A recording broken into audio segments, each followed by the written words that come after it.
in today's video we're going to talk about client and hairdresser relationships. What questions and what to look for in a hairdresser to have the perfect hairdresser for you. Age group I think is important. If you like to stay trendy or if you like to, go in, just sit down and have the hairdresser give you options and suggestions and things that are, up and coming and the latest, then obviously you need to go to, a hairdresser that's a little younger, say 35 and younger or something like that, or at least someone that is constantly getting classes and furthering their education in hair. I have so many clients that come to me that have stayed with the same hairdresser for a long time, and they're like, well, I just go in and she does the same thing, or if I ask her for suggestions, not something that I'm really into, and all of that. So anyway, I think age group is first and kind of most important, if that's something that's important to you, is fashion and like innovative and what is new and trendy at the moment. The other thing is you should know what the hairdresser is specialized in. So I always tell my clients that I'm specialized in color. Obviously I do haircuts, and obviously I had a lot of training in haircuts, but no matter how well-rounded and how good of a hairdresser you are always going to have one side that you're just more passionate about and you're just better at. I mean, that's just natural. Or someone that has needs a color correction or something like that, and they go to someone that's more specialized in cuts, obviously they're probably not going to get the best of what they need.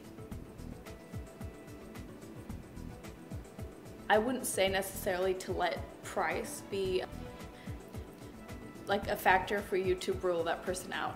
Try it once and say it's like, wow, it was so expensive and it's totally not worth it, then you learned and obviously you want to get the best and best experience, the best outcome, the best results, the best looking hair, obviously. It's almost offensive sometimes when you do have a client coming, from a different town, and they're like, oh, I've heard about you, or something like that, or or I was referred because I love my friend's hair and you did her hair and I loved it and I want something similar, and then if you tell them price, they're like, well, that's not what I'm used to paying.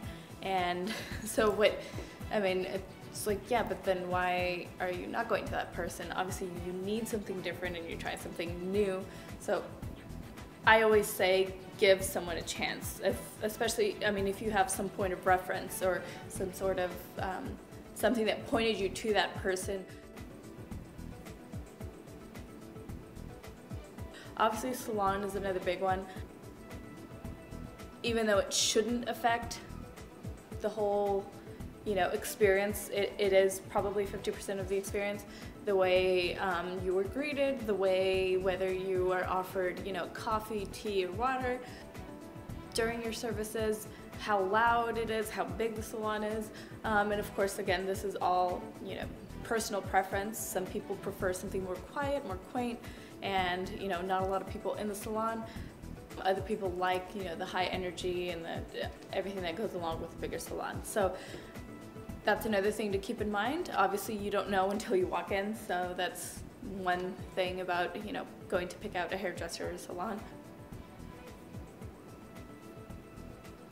And I would say the last and pretty important detail about picking a hairdresser is having a good relationship with that person. I think having someone that you click with and you just actually enjoy being with, because even though you are picking a service and not a friend, you are spending, quite a bit of time with this person. If it's someone that, you just don't get along with, then that's probably not a good match, no matter how good, I guess, the service is. I mean, it's sad to say, but that is quite important, I think. So, I don't know, like when I go get my car tuned up or whatever, maybe I'm not like super friendly with the person or whatever, but he does a good job on my car, so it doesn't matter. It doesn't matter because I'm not sitting there with him and hanging out with him for a period of time while he's working on my car. But with hairdressing, it's different. You're getting the service and you're standing right there as that service is being performed, you know, for you. So you do that person's personality or the hairdresser's personality, you know, you should get along with, because it is pretty important, and you do have to sit there for at least half an hour. So and I would say, I mean, as hairdressers, you are trained to, you know, like what topics you're supposed to talk about, you know, how you're supposed to deal with clients. But of course, we know that not everyone follows that.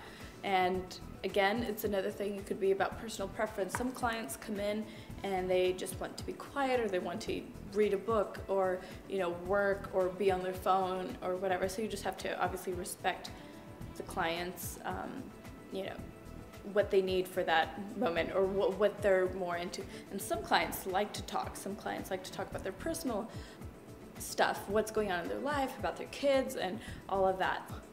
So yeah, so these are just a few of my tips, just things to look out for if you're looking for a new hairdresser, or looking for, you know, maybe just a new salon, new environment, or you're new to, you know, city or town you're living in. Again, thanks for watching. Please subscribe, and I'll see you in the next video.